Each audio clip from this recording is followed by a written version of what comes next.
एक महत्वपूर्ण घटनाक्रम में गृह मंत्री अमित शाह ने संसद में कहा है कि नेशनल पॉपुलेशन रजिस्टर यानी कि एनपीआर के लिए किसी को कोई कागज दिखाने की जरूरत नहीं होगी और ना ही किसी को संदिग्ध यानी कि डाउटफुल नागरिक की श्रेणी में रखा जाएगा। अमित शाह ने दिल्ली दंगों पर राज्यसभा में चल रही बहस में सरकार का पक्ष रखते हुए कांग्रेस नेता गुलाम नबी आजाद, कपिल सिब्बल व अन्य सांसदों के सवाल पर कहा है कि एनपीआर पर किसी को डरने की जरूरत नहीं है। इस प्रक्रिया में किसी को संदिग्ध के रूप में चिन्हित नहीं किया जाएगा। आपको बता दें कि कई राज्य सरकारों, विपक्षी दलों और संगठनों ने एनपीआर का विरोध किया है। एनपीआर पर कागज नहीं दिखाएंगे या फिर डाउटफुल सिटीजन के कॉलम पर खूब चर्चा हो रही थी। वहीं बीजेपी सरकार एनपीआर पर अड़ी हुई थी और जोर देकर कह रही थी कि इसे हर हाल में लागू किया जाएगा। 1 इंच भी सरकार पीछे नहीं हटेंगी। लेकिन अचानक इस मुद्दे पर अब सरकार पीछे हटते हुए दिखाई दे रही है। हालांकि अभी भी इस मुद्दे को लेकर कई राजनीतिक दल अमित शाह के इस बयान से पूरी तरह सहमत नहीं है। एपीआई के राष्ट्रीय अध्यक्ष विजय मानकर जी ने गृह मंत्री अमित शाह के संसद में सरकार का पक्ष रखते हुए डी यानी कि डाउटफुल सिटीजन पर रखे गए विचारों पर कहा है कि जब तक सरकार सिटीजन एक्ट 1955 और रूल्स 2003 को संशोधित कर नोटिफिकेशन जारी नहीं करती है और एनपीआर का डाटा एनआरसी में लिंक नहीं किया जाएगा, ऐसा कोई ठोस अभिवचन नोटिफिकेशन के माध्यम से नहीं करती है, तो इस पर पूरी तरह भरोसा करना संयुक्तिक नहीं होगा। उन्होंने यह भी कहा है कि एनआरसी को लेकर सरकार को 26 जनवरी 1950 तक जाने की कोई जरूरत नहीं, उसे अब से आगे डॉक्यूमेंटेशन की प्रक्रिया को ठीक करना चाहिए एवं ऐसा संशोधन नागरिक कानून 1955 एवं रूल्स 2003 में करना चाहिए। आपको बता दें कि एपीआई के राष्ट्रीय अध्यक्ष धीमान विजय मानकर जी ने पहले 3 जनवरी 2020 को रायपुर में और 9 जनवरी को एपीआई के देशव्यापी आंदोलन और पिटीशन कार्यक्रम पर नागरिकों को संबोधित करने के बाद बीते 28 फरवरी को नागपुर के मिनी शाहीन बाग में एनपीआर एनआरसी पर अपने विस्तृत विचार साझा करते हुए डी यानी कि डाउटफुल सिटीजन के कॉलम का बखूबी जिक्र किया था। साथ ही सिटीजन एक्ट और एनपीआर एनआरसी का विश्लेषण करते हुए सरकार की बातों पर बिना नोटिफिकेशन के भरोसा नहीं करने की बात कही थी। उन्होंने कांग्रेस प्रणीत मनमोहन सरकार की उस समय की गलतियों को भी गिनाया था, जिससे ऐसा लगता है कि कांग्रेस अपनी जालसाजी को बचा नहीं पाई और बैकफुट पर आकर अब कपिल सिब्बल और गुलाम नबी आजाद के माध्यम से अपने ही सरकार के पीरियड में नोटिफाइड किए गए कानून पर डी श्रेणी का सवाल पूछने पर मजबूर हो गई। इसमें एपीआई के राष्ट्रीय अध्यक्ष द्वारा इस पूरे कानून एवं बीजेपी कांग्रेस के मिले जुले षड्यंत्र की नब्ज को पकड़ने का यह परिणाम स्पष्ट नजर आ रहा है। वहीं आगे एपीआई के राष्ट्रीय अध्यक्ष ने यह भी कहा है कि एनपीआर के फॉर्म में एक नोट चिन्हांकित होना चाहिए जिसमें यह स्पष्ट लिखा हो कि किसी भी नागरिक को एनपीआर के तहत जानकारी देने की या फिर ना देने की स्वतंत्रता है। कोई भी कागज या डॉक्यूमेंट देने की बाध्यता नहीं और उसके लिए उन पर कोई कार्यवाही नहीं की जाएगी। अंततः उन्होंने यह कहा है कि नागरिक कानून 1955 की धारा 14A में कहीं भी एनपीआर का जिक्र नहीं है। इतना ही नहीं, पूरे नागरिक कानून 1955 में एनपीआर का जिक्र नहीं और इस लिहाज से एनपीआर यह गैर कानूनी है और सरकार को पहले इस विषय में एनपीआर को सेंसस एक्ट 1948 में समाविष्ट करना चाहिए और रूल 2003 से इसे निकालकर बाहर करना चाहिए।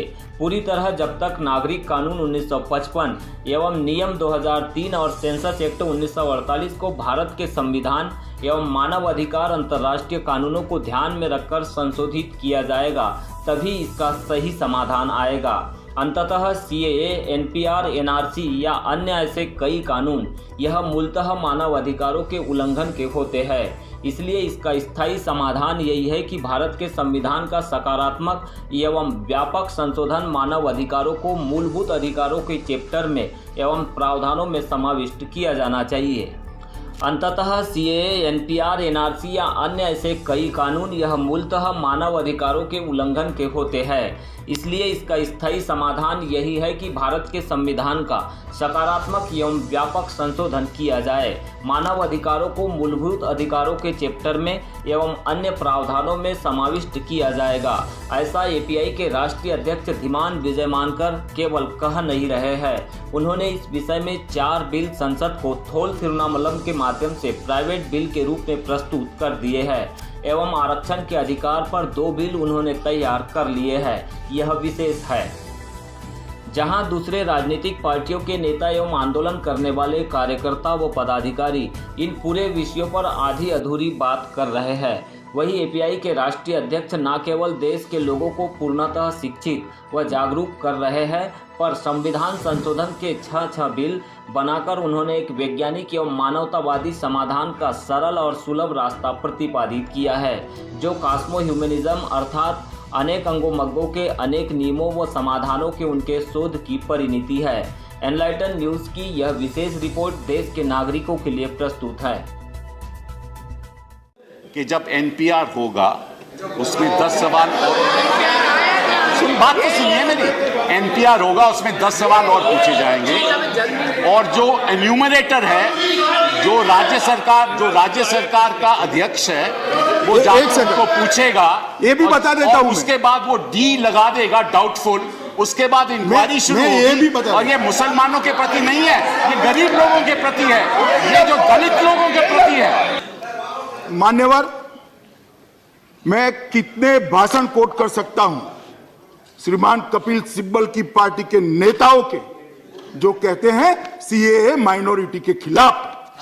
बता दे किस तरह से माइनॉरिटी के खिलाफ। मैं स्पष्टता के साथ कहता हूं, एनपीआर में कोई डॉक्यूमेंट मांगा नहीं जाएगा। एक दूसरा, जो इंफॉर्मेशन आपके पास नहीं है वो आप नहीं दे सकते हो।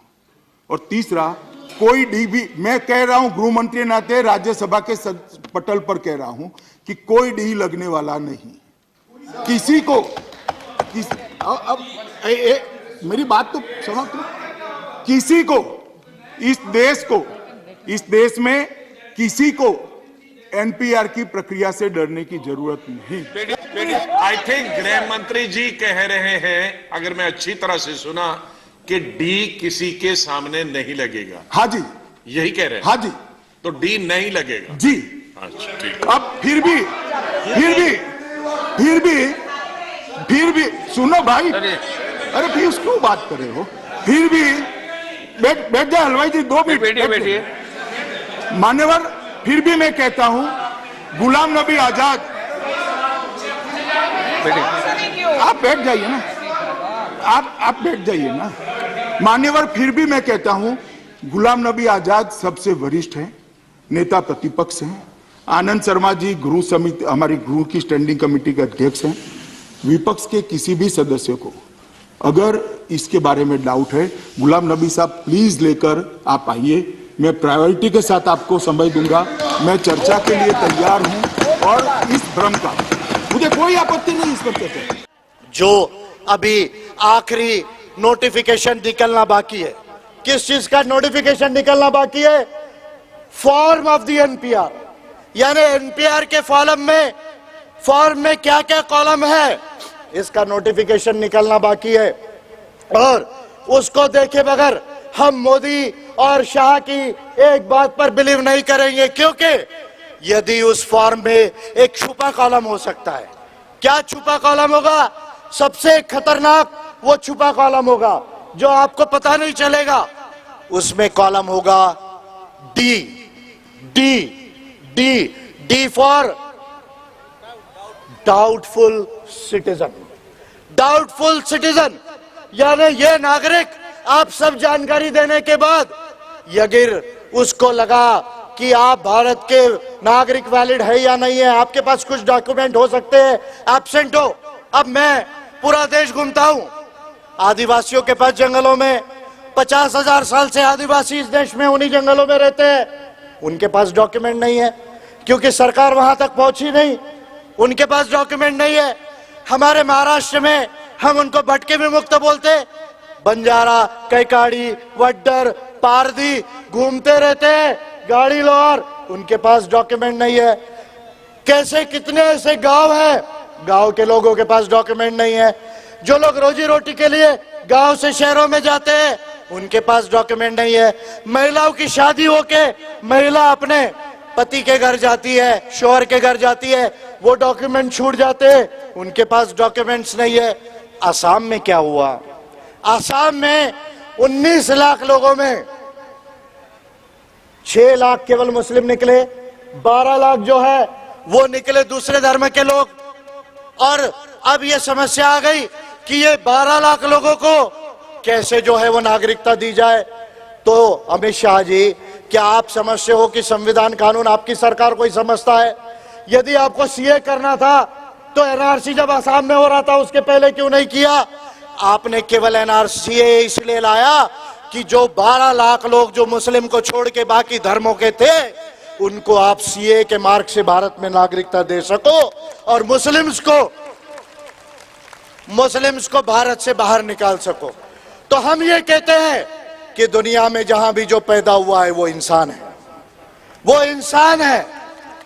वो कौन से धर्म का होगा वो बात की बात है, वो इंसान है। और दुनिया में मानव अधिकारों को हमने भी साइन किया है, और आपकी सरकार को यह अधिकार नहीं कि चाहे मुस्लिम हो, चाहे आदिवासी हो, चाहे भटका विमुक्त हो या कोई धर्म को ना मानने वाला हो, उसको आप धर्म या धर्म को ना मानने के आधार पे नागरिकता नकारो। ये आपकी सरकार को अधिकार नहीं है, और ये मैं कह रहा हूं कि ऐसा निर्णय देने का अधिकार सुप्रीम कोर्ट ऑफ इंडिया को भी नहीं है। ये सीए के अंदर में जिस बात की गवाही हमारे संविधान का आर्टिकल 15 नहीं देता, आर्टिकल 14 नहीं देता, आर्टिकल 21 नहीं देता, और हम ये बात को भूल जाते हैं बार बार कि भारत ने संयुक्त राष्ट्र में मानव अधिकारों को साइन किया गया है, international bill of human rights को साइन किया है। भारत ने इस बात को हमारे देश में बताया नहीं जाता है। International bill of human rights का भी यह सरकार ने वायलेशन किया है। ICCPR 1966, international covenant of civil and political rights 1966 का उल्लंघन किया है। इन्होंने international convention of elimination of all forms of racial discrimination 1965 ये ह्यूमन राइट्स का वायलेशन किया है। इन्होंने convention of rights of children 1989 के कन्वेंशन का वायलेशन किया है। इन्होंने CEDAW convention for the rights of women 1979 इसका भी वायलेशन किया है। ये सरकार, ये मोदी की सरकार, ये अमित शाह की सरकार भारत के संविधान का वायलेशन करती है, मानव अधिकारों का वायलेशन करती है, और फिर हमें पूछती है कि आपको संविधान और कानून समझता है या नहीं समझता है। तो मैं इस स्टेज से आज इस रायपुर की भूमि से अमित शाह जी को, रविशंकर प्रसाद को और बीजेपी के कैबिनेट में जितने मंत्री हैं मैं उनको ओपन चैलेंज कर रहा हूं। क्या ओपन चैलेंज कर रहा हूं? विजय मानकर आपको ओपन चैलेंज कर रहा है कि लाइव डिबेट में विजय मानकर के आगे नेशनल टेलीविजन के अंदर आ जाओ। लाइव डिबेट में नेशनल टेलीविजन में विजय मानकर के आगे आ जाओ, और मैं प्रूव कर दूंगा कि तुम्हारी काली टोपी का ऑर्गेनाइजेशन ये दुनिया का सबसे बुद्धू ऑर्गेनाइजेशन है। अब मान लीजिए कोई आज अगर किसी की उम्र 60 साल हो, 70 साल हो, ऐसे हमारे यहाँ बुजुर्ग बैठे हुए जो 1950 के बाद यहाँ पैदा हुए देश में, अगर उनको बोला कि आप 1951-52 में पैदा हुए, आपके मम्मी डैडी की डेट ऑफ बर्थ क्या थी, तो मुझे लगता है कि भारत की 30-40% आबादी अपने माता पिता का डेथ सर्टिफिकेट जो है, स्कूल लिविंग सर्टिफिकेट जो है, वो शायद प्रोड्यूस नहीं कर पाए। मैं मोदी जी से कह रहा हूँ, उस दिन मैंने रायपुर में कहा 50,000 लोगों के बीच में, आज फिर दोहरा हुआ हूँ, मोदी जी क्या आप अपनी रिस्पेक्टेड माता का कम से कम हमको डेट ऑफ बर्थ सर्टिफिकेट बता सकते हैं क्या? कम से कम ये भी जो है आप पब्लिक करें। क्या आप अपने मम्मी डैडी का डेट ऑफ बर्थ सर्टिफिकेट आप बता सकते हैं क्या? ये आप डिक्लेयर करें। ये महत्वपूर्ण बात है। अगर कॉन्स्टिट्यूशन के पार्ट 2 में जो नागरिकता फंडामेंटल राइट नहीं है, नागरिकता ये कॉन्स्टिट्यूशनल राइट है, ये लीगल राइट है, ये फंडामेंटल राइट नहीं है। Part 2 of the constitution of India article 5 से आर्टिकल 11 तक नागरिकता ये मूलभूत अधिकार नहीं, ये कॉन्स्टिट्यूशनल और लीगल अधिकार है। और भारत के संविधान के आर्टिकल 11 में संसद को ये राइट दिया गया है कि वो नागरिकता को रेगुलेट करे। अब संसद को राइट तो संविधान ने दिया, पर सवाल यह है कि क्या संसद को यह अधिकार है कि वो लोगों के मूलभूत अधिकारों का और मानव अधिकारों का उल्लंघन करे? तो मेरा ये क्लियर मानना है कि भारत की ही संसद नहीं, दुनिया की किसी भी संसद को, किसी भी प्राइम मिनिस्टर को, पूरी मेंबर ऑफ पार्लियामेंट को या पूरी संविधान सभाओं को ह्यूमन राइट्स और फंडामेंटल राइट्स को वायलेट करने का अधिकार दुनिया के अंदर कहीं भी किसी भी संसद को और किसी भी सरकार को नहीं है। ये बात मेरा क्लियर मानना है। अब एनआरसी और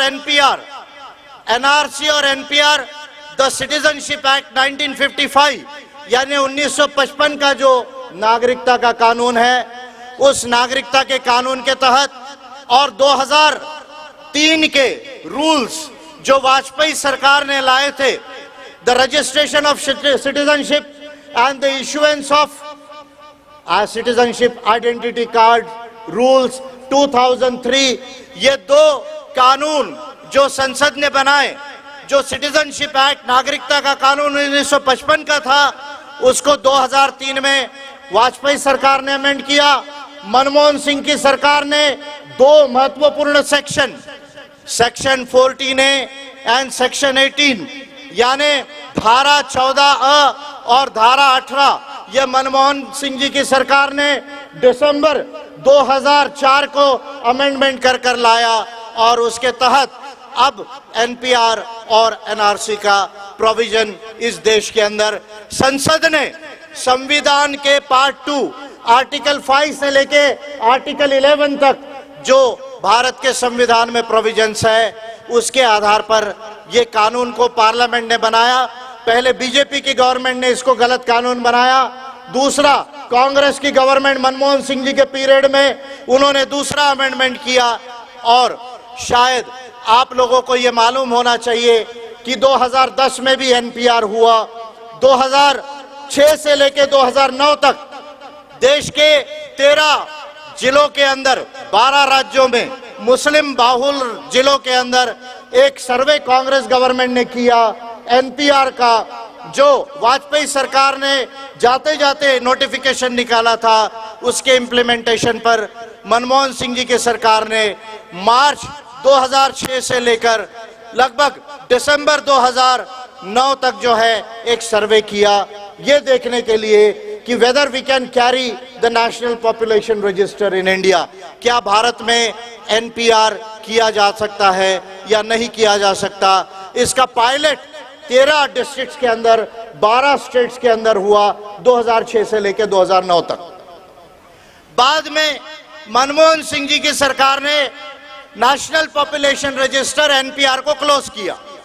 क्यों क्लोज किया, क्या कारण था? सबसे प्रमुख कारण यह था क्योंकि मनमोहन सिंह जी की सरकार को यह ध्यान में आया कि भारत के काफी लोगों के पास, केवल मुस्लिम्स के पास नहीं, ये एनपीआर एनआरसी यदि होता है तो मैं भारत के तमाम लोगों को बताना चाहता हूं, क्योंकि ये टेलीविजन वाले हैं और सोशल मीडिया पे लाखों लोग मेरा वीडियो सुनते हैं, इसलिए आज आप लोगों ने मुझे मौका दिया, नागपुर से मौका दिया, लेकिन ये आवाज केवल फारूक नगर में नहीं रुकेगी, ये आवाज पूरी दिल्ली में जाएगी और जरूरत पड़ेगी तो दुनिया तक भी आवाज जा सकती है। ये नेटवर्क जो है हमारा है, इसलिए मैं ज्यादा स्पष्ट बोल रहा हूं, क्योंकि 1 अप्रैल से एनपीआर शुरू होने वाला है देश में। इसलिए मैं मोदी और अमित शाह को चैलेंज कर रहा हूं, और मेरा चैलेंज, मैं तो उनको 2014 से चैलेंज कर रहा हूं, मोदी को और शाह को। अभी भी मैंने कहा था, जब शाह ने कहा था, गृह मंत्री जी ने कहा था कि भाई ह्यूमन राइट्स के जितने चैंपियन है, मानवाधिकारियों के चैंपियन है, तो मुझसे खुली चर्चा के लिए आए। मैंने लखनऊ में जो है उन्होंने चैलेंज किया, मैंने जैसे उनका वीडियो वायरल हुआ, मैंने 3 दिन के अंदर ये बात कही अमित शाह जी को कि अमित शाह जी, आपसे कोई खुली चर्चा लाइव डिबेट टेलीविजन पर करने को तैयार हो या ना हो, लेकिन विजय मानकर तैयार है। आप जगह डिसाइड कीजिए, टीवी डिसाइड कीजिए, समय डिसाइड कीजिए, और यदि आप अकेले डिबेट करने में असक्षम हो तो पूरे नागपुर के काली टोपी वालों को भी साथ में लेकर आइए, सबको साथ में लेकर आइए। शर्त मेरी एक है कि डिबेट लाइव होगा, नो कट, नो एडिटिंग, कोई जो है बीच में कैमरे में गड़बड़ नहीं होगी और एक ही बार भारत के 135 करोड़ लोगों को देख लेने दो और डिसाइड करने लो कि आप जो कर रहे वो संविधान सम्मत है, मानवाधिकार सम्मत है या नहीं है। लेकिन मैं जानता हूं कि ये 56 इंच का सीना नहीं है। मैं जानता हूं ये 56 इंच का सीना ये आरएसएस वालों की हवा डाल डाल के फुगाया गया है, ये बात मैं जानता हूं अच्छे से। और सीना यदि इनका 56 इंच का भी हो तो भी ये बात मैं जानता हूं कि मोदी जी आपका सीना यदि 56 इंच का भी हो तो आपका दिमाग 0 इंच का है।